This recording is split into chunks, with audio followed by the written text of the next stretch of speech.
दोस्तों नमस्कार, मैं हूं नंदलाल शर्मा और आप देख रहे हैं नेशनल हेराल्ड नवजीवन और कौमी आवाज की साझा पेश। आज हमारे साथ एक खास शख्सियत हैं दिव्या गौतम जी, और उनसे हम बिहार विधानसभा चुनाव पर बातचीत करेंगे। उनके सामने जो चुनौतियां हैं उस पर बातचीत करेंगे। स्वागत है दिव्या जी आपका।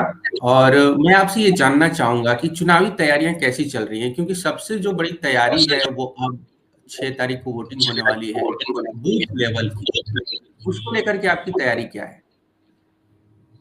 देखिए, अभी तो हम लोग जो जो भी चुनाव की तैयारी है, वो पार्टी लेवल पे ही तैयारी की जाती है और सबको अपनी-अपनी ज़िम्मेदारी दी जाती है। तो इसी ज़िम्मेदारी के तहत अभी जो कार्यक्रम है, 4 तारीख तक हमारा जनसंपर्क का कार्यक्रम है और इसी इसी इसी के तहत हम लोग जो भी एरिया आपको पता होगा कि दीघा विधानसभा एक लार्जेस्ट विधानसभा क्षेत्र है। तो इसमें जो जो भी एरियाज़ हैं, उनको हम लोग कवर कर रहे हैं, जनसंपर्क कर रहे हैं और पदयात्रा करते हुए लोगों से मिल रहे हैं। तो इन इस तरह के जो कार्यक्रम हैं, साथ-साथ हम लोग सभा भी करते हैं, कुछ कल्चरल कार्यक्रम भी करते हैं। तो हमारा जो लोगों तक पहुँचने का जो तरीका है, वो 1 टू 1 है और हम लोग अपनी बात रखते हैं, जो नुक्कड़ सभाएँ करते हैं, ये तैयारी है। और उसके बाद की भी जो तैयारी है वो हमारी टीम है, हमारे जो कार्यकर्ता हैं, कॉमरेड्स हैं, वो अपने हिसाब से चीज़ों को मैनेज कर रहे हैं। हम देखते हैं कि चुनाव वोटिंग के बाद भी वोटिंग परसेंटेज बढ़ता रहता है, और उसमें आप देखिए महाराष्ट्र हो चाहे हरियाणा हो या फिर आप लोकसभा चुनाव ही देखें, उस समय भी जो है चुनाव के बाद वोटिंग परसेंटेज लगातार बढ़ा है। और चुनाव आयोग इस बारे में कोई स्पष्ट जानकारी नहीं देता है। वो कहता है कि जानकारियां हमारे पास देर से आती हैं, इसलिए हम देर से अपडेट करते हैं। हालांकि लोगों की शिकायत है कि पहले ऐसा नहीं होता था। क्या बिहार चुनाव में इस तरीके की जो प्रक्रिया है उससे निपटने के लिए आप लोगों के पास कोई ऐसा प्लान है कि आप लोग जो है शाम को ही जो परसेंटेज है वो अपनी तरफ से जारी कर देंगे और तमाम सारी चीजों को लेकर के? अगर ऐसा कुछ है तो हमें जरा बताइए। हमारे जो इस बार कई बार जो हैं पोलिंग एजेंट्स जो हैं उनको उन तक जानकारी नहीं रहती है, तो इस बार हम लोग सारे बूथ के ऊपर जो हमारे पोलिंग एजेंट्स रहेंगे और उन वो लास्ट तक, जब तक आपने जो कहा कि वो खुद से भी इसको पब्लिश करें, इन चीज़ों का हम लोग ख़्याल रखेंगे क्योंकि पिछले चुनाव में भी बहुत सारी ऐसी गड़बड़ियाँ देखने को, सुनने को मिली है। तो इन इन इन चीज़ों का ख़्याल हम लोग रखेंगे इस बार। और क्योंकि आप देखिए चुनाव में इलेक्शन कमीशन ने जिस तरह से अभी भी हम लोग जनसंपर्क के लिए जा रहे हैं, तो वोटर लिस्ट से नाम हटाए जा रहे हैं, तो ये पूरी तरह से एक आप कह सकते हैं कि तरीका है, हर तरीके से किस तरह से कॉन्स्टिट्यूशनल जो बॉडीज़ हैं, हमारे जो संवैधानिक बॉडीज़ हैं, उस पर भी ये लोग हाईजैक करने की कोशिश कर रहे हैं, तो इसके लिए हम लोग मुस्तैद हैं। नामांकन के बाद से आपको किसी तरीके से जो है समस्या का सामना करना पड़ा हो ऑब्जर्वर्स, चुनाव अधिकारी और जो प्रशासन है उसकी तरफ से? नहीं, हमारे तक तो ये बात नहीं आई। हमारे जो भी हमारे कार्यक्रम चल रहे हैं, उनकी डिटेल्स तो अवेलेबल हैं ही। तो हम हमारे तरफ तरफ से तो हम तक तो ये चीज़ें आई नहीं कि कोई ऐसे कार्यक्रम किसी चीज़ को लेकर के क्वेश्चन किया जा रहा है। हाँ, 1-2 जगह पे ये चीज़ें आई कि हम लोग जब जनसंपर्क कर रहे हैं, तो उसको वो कह रहे हैं कि ये रैली है, इसका प्री इन्फॉर्मेशन होना चाहिए। जबकि हम लोग जो है जनसंपर्क पैदल ही करते हैं और ये बहुत ही अभी के समय में जिस तरह से जो कैंपेनिंग का मोड चेंज हो गया है कि गाड़ियों का काफ़िला होगा तो ही कैंपेनिंग उसको जनसंपर्क कहते हैं लोग। तो हमारे साथ जहाँ भी जाते हैं लोग जुड़ते जाते हैं। तो प्रशासन ये इस बात को लेकर के सवाल उठाए कि ये रैली है, इसको लेकर के पहले से इन्फॉर्मेशन देना चाहिए था। तो हम लोगों ने अपना जस्टिफिकेशन भी दिया कि ये हमारा जनसंपर्क का तरीका है और हम लोग इसी तरह से पदयात्रा करते हुए जनसंपर्क करते हैं। इस बारे में थोड़ा सा और बता सकती हैं आप कि किस तरीके से अधिकारियों ने आपको अप्रोच? देखिए हमारे जो हम तक बात तो नहीं आई है, ये चीज़ अगर आप पार्टी लेवल पे बात करें कि वहाँ तक इन्फॉर्मेशंस क्या आई हैं क्योंकि चिट्ठियाँ वहीं तक आती है। मेरे तक तो क्योंकि हमारे जो कॉमरेड्स हैं, हमारे जो कार्यकर्ता हैं वो खुद जिनको ये ज़िम्मा दिया गया है प्रशासन के साथ इंटरैक्शन करने का, तो वो उनके पास रहता है। मेरे पास ये सारे इन्फॉर्मेशंस तो नहीं आते, क्योंकि मैं खुद कैंपेनिंग में व्यस्त रहती हूँ, तो ये कुछ चीज़ें जो बहुत ही फ़िल्टर्ड होकर के मेरे पास आई, तो वो मैंने आपसे शेयर किया। बेहतर होगा कि आप जो जिनको ये ज़िम्मेदारी दी गई है, राजकुमार जी, उनसे अगर आप बात करें, तो वो बेहतर तरीके से आपको, क्योंकि मुझे कैंपेन में कोई दिक्कत ना हो, कोई टेंशन ना हो, इस वजह से मुझे इन सब चीज़ों से दूर रखते हैं। 2010 में जो पहला चुनाव हुआ दीघा विधानसभा में, और उसके बाद से अगर वहां पर देखें तो जेडीयू और बीजेपी लगातार जीतते रहे हैं। पिछली बार सीपीआई-एमएल की कैंडिडेट शशि यादव जी चुनाव लड़ी थी, और उसके बाद जो है आप देखिए मतलब 40,000 वोटों का अंतर था। आप जी। इसको कैसे टैकल करेंगी एज ए कैंडिडेट के तौर पे? जब से ये दीघा विधानसभा क्षेत्र बना है, तब से एनडीए के ही कैंडिडेट यहाँ से जीतते आए हैं। और इनको ऐसा लगा कि हम तो जीतते आए हैं, ये हमारा गढ़ रहा है, हमें कुछ काम करने की ज़रूरत है नहीं। लेकिन अभी अगर आप जहाँ कहीं पे भी जाएँ, जो रिपोर्टर्स जा रहे हैं, लोग जा रहे हैं, उनको यही बातें आ रही हैं कि हर जगह पे लोगों के मन में एक डिससैटिस्फैक्शन है, इनको लेकर के एक गुस्सा है कि जो कॉमन मिनिमम जो चीज़ें सभी को प्रोवाइड होने चाहिए, जो अर्बन एरिया में भी जो रहने वाले लोग हैं, मिडिल क्लास हो या जो शहरी गरीब लोग हों, उन सभी के प्रॉब्लम्स, ट्रैफ़िक जाम से रोज़ लोग परेशान हैं। रोड की हालत अगर आप देखें, जो भी कॉलोनीज़ के रोड हैं, उनकी हालत देखें, मैनहोल्स देखें खुले हैं। तो ये जो स्थानीय सवाल हैं, बहुत सारे ऐसे सवाल हैं, जैसे हाउसिंग बोर्ड्स की जो ज़मीनें हैं, उसको लेकर के कई साल से लोग जो हैं इसको लेकर के आंदोलनरत हैं। लेकिन ये जो सरकार है उस पे बुलडोज़र चलाने की काम कर रहे हैं, अभी तक कोई पर्चा नहीं मिला है। तो बहुत सारे ऐसे सवाल हैं, जो फुटपाथ पे जो दुकानदार हैं, उनको अतिक्रमण के नाम पे उनके ऊपर हैरेसमेंट किया जा रहा है, लॉ एंड ऑर्डर के इश्यूज़ अच्छे नहीं हैं। तो लोगों ने उनको जितना वक़्त था वो दे चुके हैं, और आज के समय में जो ये सोचे कि जो नए जनरेशन्स हैं, आप अगर अभी के जेनज़ीज़ की बात करें, जो यंग जनरेशन्स हैं, वो बहुत अवेयर हैं, और वो अलग-अलग प्लेटफ़ॉर्म से, ऐसी बात नहीं है कि बस कास्ट कंपोज़िशंस क्लियर हो जाने से आपको लगेगा कि आप जीत की तरफ बढ़ रहे हैं, तो ऐसी बात नहीं है। हर सेक्शन जो उनके ट्रेडिशनल वोटर्स भी रहे हैं, उनके अंदर में भी वो नहीं चाहते कि ये आएँ, और वो भी चाहते हैं कि बदलाव आए। विजय जी, एक चीज हमने देखी है कि नीतीश कुमार कहते हैं कि पिछले 20 सालों में हमने काफी विकास किया है। जब आप महिलाओं से मिल रही हैं, बेटियों से मिल रही हैं, मजदूरों से मिल रही हैं, लोगों से मिल रही हैं, तो चूंकि आप एक सांस्कृतिक एक्टिविस्ट भी रही हैं, कल्चरल सामाजिक आंदोलनों में सक्रिय रही, तो क्या आपको कुछ ऐसा सुनने को मिला कि जिसने आपको मतलब शॉक किया हो, आपको आश्चर्य में डाल दिया हो कि इस तरीके की समस्याएं भी महिलाओं को फेस कर, क्योंकि महिलाएं एक मुद्दा हैं, उनको पैसा दिया गया 10,000 रुपया। आप देखिए लगातार जीविका की बात की जाती रही, स्वयं सहायता समूह की बातचीत की जा रही है। एक नई पीढ़ी की कैंडिडेट होने के बावजूद चलते जब आप जाती हैं ग्राउंड में, तो आपको क्या मिलता है सुनने को?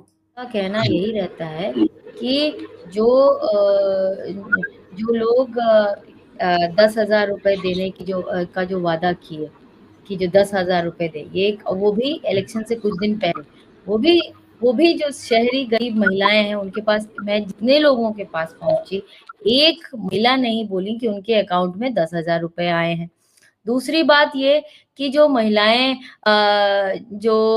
सबसे पहले जो ये हेल्थ केयर का जो प्रॉब्लम्स है, कई सारी महिलाएँ हमें ये बताएँ कि यहाँ पे जो प्रेग्नेंट लेडीज़ को यहाँ सरकारी हॉस्पिटल में उनको बेड तक नहीं मिला, और वो मतलब बाहर बाहर बच्चे को जन्म दी हैं। ऐसे सवाल भी आए, तो मुझे इन सब चीज़ों को सुन कर के तीसरी बात ये आई कि सबसे पहले तो जो जो झुग्गी-झोपड़ियों में रहने वाली जो महिलाएँ हैं, उनका ये कहना था कि जो 25 से ज़्यादा जो स्लम्स हैं उसको खत्म कर दिए गया। वो डरी हुई हैं कि पता नहीं नेक्स्ट हमारे ऊपर बुलडोज़र चलाने के काम करेंगे।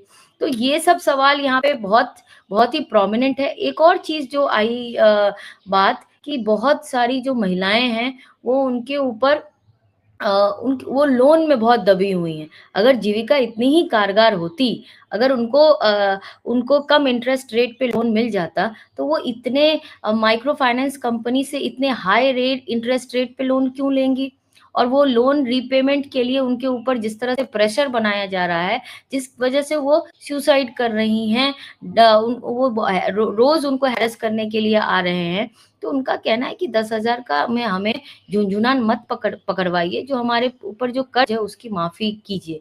तो ये सारी चीज़ें भी मैं जब फील्ड में जा रही हूँ, इन चीज़ों से रूबरू हो रही हूँ, लोगों से मिल रही हूँ, तो ये सारी बातें आ रही हैं। बीजेपी के जो कैंडिडेट है संजीव चौरसिया, उनके काम को आप कैसे देखती हैं? उनका जो एक तरीके से चुनावी मैदान में है, तो वो उन्होंने जो किया है 15 सालों में, अगर आप उसका आकलन करें और आप अपने आप को देखें कि जो मैं चुनाव में खड़ी हूँ, तो उस चुनौती को देखिए अगर आप, तो पूरा बीजेपी के पास सिस्टम है, चुनावी सिस्टम है, इलेक्शन कमीशन का भी आरोप लगता है, और आप लोग किस तरीके से उसका मुकाबला करने के लिए कैंपेन कर रहे हैं और आप लोगों की तैयारी क्या है? देखिए, सबसे पहले हमने शुरुआत में ही बात की थी कि यहाँ के जो स्थानीय लोग हैं, वो इनसे बहुत नाराज़ हैं। क्यों नाराज़ हैं, वो भी मैं बताती हूँ कि ये बोलते हैं कि हम अटल पथ बनाएँ, लेकिन जो अटल पथ के नीचे जो एरियाज़ हैं, जो कॉलोनीज़ हैं, जैसे शिवपुरी है, इंद्रपुरी है, महेश नगर है, राजीव नगर है, अंडरपास नहीं होने की वजह से जो हमेशा ट्रैफिक जाम की समस्या रहती है। अटल पथ का जो लेंथ है वो इतना छोटा है, जिस वजह से भी वहाँ पे जो एक्सीडेंट्स की घटनाएँ बहुत ज़्यादा होती हैं, रैश ड्राइविंग, एक्सीडेंट, ये घटनाएँ बहुत ज़्यादा हैं। जो गलियों में जो है वाटर लॉगिंग की समस्याएँ हैं, मैनहोल खुले हुए हैं, हमने सारी समस्याएँ आपको बताई कि लोग जो हैं ना, एक अच्छी शिक्षा व्यवस्था यहाँ पे नहीं है। जो प्राइमरी स्कूल के हालत देखें, जो सरकारी स्कूल तो शहरी क्षेत्रों में प्राइवेट स्कूल 4 मिल जाएँगे, लेकिन जो नेशनल एजुकेशन पॉलिसी की जो ये लोग बात करते हैं, उसमें जो ये है कि इतने किलोमीटर के अंदर में सरकारी स्कूल होने चाहिए, वो सरकारी स्कूल अवेलेबल नहीं है। हैं तो बहुत जर्जर स्थिति में हैं। मैं दीघा के कुछ प्राइमरी स्कूल की हालत देख रही थी, तो बहुत ही जर्जर स्थिति में है। जो यहाँ पे हेल्थ केयर की जो फैसिलिटी है, वो अवेलेबल नहीं है। तो इन सारे जो क्लास के लोग हैं, वो इससे त्रस्त हैं और वो चाहते हैं कि वो बदलाव आए। इनके पास मशीनरी है, एकदम सही बात है। ये चीज़ों को टेम्पर कर सकते हैं। ये बहुत सारी चीज़ें जो आप कह सकते हैं कि पॉलिटिकल अपनी जो उनकी ताकत है उसको लगा करके वो कई बार वो उसको अफेक्ट करने की कोशिश करते हैं, लेकिन इस बार ऐसा नहीं है। लोगों के मन में एक चाहत है, एक बदलाव की चाहत है और उसी को लेकर के हम लोग उनके बीच जा रहे हैं। जैसे शहरी गरीब की बात है, ये कहा गया था कि 6-7 हज़ार रुपए जिनका प्रतिमाह इनकम है, उनको जो है 2 लाख रुपए दिए जाएँगे, लेकिन वैसा कुछ नहीं हुआ। और उनको हम लोगों की तरफ से ये बात आ रही है कि उनको 3 डिसमिल ज़मीन दिया जाए, साथ में एक पक्के मकान का वादा किया गया है। जो कॉम्पिटिटिव एग्ज़ाम की तैयारी जो युवा कर रहे हैं, उनकी स्थिति आप अगर देखें, तो वो भी बहुत अच्छा नहीं है। जो बीपीएससी और अलग सरकारी एग्ज़ाम्स देते हैं, रोज़ पेपर लीक्स होते हैं, लाठी खाते हैं रोड पे और तैयारी करते हैं, तो वो युवा भी उनसे परेशान हैं। तो ये सब लोग जो हैं, वो कोई चुनाव जो है एक कैंडिडेट या एक पार्टी नहीं लड़ती है, पूरा समाज लड़ता है और ये पूरा समाज जो है, वो बदलाव चाह रहा है और बदलाव होने वाला है। I am getting Divya ji, late. आखिरी एक दो सवाल मैं लेना चाहूंगा बस, कि जो जंगल राज का मुद्दा बीजेपी उठा रही है, आपको लगता है कि वो मैटर करता है बिहार बिहार के युवाओं के लिए, महिलाओं के लिए और तमाम लोगों के लिए जो जिस मुद्दे पर वोट यहाँ मांग रहे के हैं? लोगों को जो मैटर करता है, यहाँ के लोगों को मैटर करता है, अभी की बात करें, अभी क्या हो रहा है, अगर ये जो नैरेटिव फैलाने की कोशिश करते हैं, ऐसा हो जाएगा, शेर आएगा, भेड़िया आएगा, इस तरह से जो बात करते हैं, ये इनका ये नैरेटिव जानबूझ करके ये सेट करने की कोशिश करते हैं कि लोग जो हैं उनके मुद्दों पे बात ना करें, उनके प्रॉब्लम्स के ऊपर बात ना करें, उनके काम को लेकर के रिपोर्ट कार्ड नहीं मांगे। अगर इनसे बोला जाए कि आप 10 साल संजीव चौरसिया जी आप रहे हैं, आप अपना रिपोर्ट कार्ड पेश कीजिए, तो इनके पास दिखाने के लिए कोई चीज नहीं है। तो ऑब्वियसली ये एक नैरेटिव तय करेंगे, और जो लोग वो जानते भी नहीं है, हम उनको डराने, ऐसा हुआ था, ऐसा हो जाएगा। इसीलिए इनके जो गुंडा राज है, इनके समय में जो एनसीआरबी, हम बहुत ही फैक्चुअली बात करना चाहेंगे, अभी जो एनसीआरबी का रिपोर्ट है वायलेंस अगेंस्ट वुमेन क्या है और 20 साल पहले क्या था। हमें पता चला है ये बात कि 20 साल पहले जो है जो महिलाओं के लिए 2 दिन का एसएल स्पेशल लीव का प्रावधान किया गया था राबड़ी देवी की सरकार में। अभी के समय में महिलाओं को क्या इंसेंटिव इस तरह की दी जा रही हैं? उनको तो जो कॉन्ट्रैक्चुअल लेबरर्स हैं, वो अगर प्रेग्नेंट भी होती हैं तो उनको फायर कर दिया जाता है। संविदा पे जो काम करने वाली जो महिलाएं हैं, उनको जो अगर आशा कर्मियों का क्या हाल है, जो महिलाओं की जो जब बात करते हैं तो महिला भी परेशान है, युवा भी परेशान है। इन सारी चीजों को लेकर के लोगों के बीच में एक डिससैटिस्फैक्शन है, और इसी को लेकर के लोग चुनाव लड़ रहे हैं। मैं उनको एक रिप्रेजेंटेटिव हूँ। हमारी तैयारी तो है ही, और साथ लोगों की तैयारी है इनको बदलने की। एक सवाल और कि नौकरी के बारे में जो तेजस्वी यादव का महागठबंधन का वादा है, मैनिफेस्टो है, उस बारे में युवाओं की राय क्या है? क्या वो इसको तरजीह दे रहे हैं? जिस तरीके से आप मिलती हैं, लोगों से बातचीत करती हैं, क्या है एक तरीके से ज़मीनी रुझान अगर आप देखिए, युवाओं के बीच में मैं काम करते हुए ही आई हूँ। स्टूडेंट्स को ही पढ़ने का काम मेरा रहा है। तो उनकी क्या स्थिति है, बहुत ही नज़दीक से मैं देख सकती हूँ कि यहाँ की जो शिक्षा व्यवस्था ऐसी है कि उनको कोई प्लेसमेंट नहीं है, कोई रोज़गार नहीं है। 75% युवा जो हैं, जो ह्यूमन रिसोर्स की बात करते हैं कि इट्स यंगेस्ट पॉपुलेशन वाला बिहार एक स्टेट है। यही यंगेस्ट पॉपुलेशन 20 साल बाद बैगेज हो जाएँगे, क्योंकि उनके पास स्किल नहीं रहेगा, काम नहीं रहेगा। तो उनके बीच में भी ये है कि उनको रोज़गार चाहिए। इतनी मेहनत करके वो पढ़ाई-लिखाई करते हैं, क्या उनको अधिकार नहीं है कि उनको रोज़गार मिले? लेकिन अभी अभी लोगों के बीच में, युवाओं के बीच में बहुत उत्साह है कि जो तेजस्वी जी ने जो, और महागठबंधन का जो मैनिफेस्टो आया कि हर घर एक सरकारी नौकरी होनी चाहिए, क्योंकि कब किसको फायर, कोरोना पीरियड में आपने देखा होगा कि किस तरह से लोगों की छटनियां की गई। क्या उनके घर परिवार, उनका जो लाइफ है, इतना इनसिक्योर, इतना वनरेबल रहेंगे? तो ये सरकारी नौकरी को लेकर के एग्जाम, जो सरकारी एग्जाम्स में फॉर्म में इतने पैसे खर्च होते हैं, लोगों के पास, स्टूडेंट्स के पास फॉर्म भरने के लिए पैसे नहीं होते हैं, तो उनको भी वेव ऑफ करने की बात हुई है। यहाँ से अभी मैं कुछ दिन पहले मेरी एक जान पहचान की एक महिला थी, गया में उनका घर था, और उनको दरभंगा सेंटर दे दिया गया। तो उसकी भी बात हुई कि अगर आप कहीं पे भी आपको सेंटर मिलता है, तो वहां पे जाने आने का भाड़ा भी सरकार पे करेगी। बहुत सारे कॉल्स आ रहे हैं, सारे लीडर्स के फोन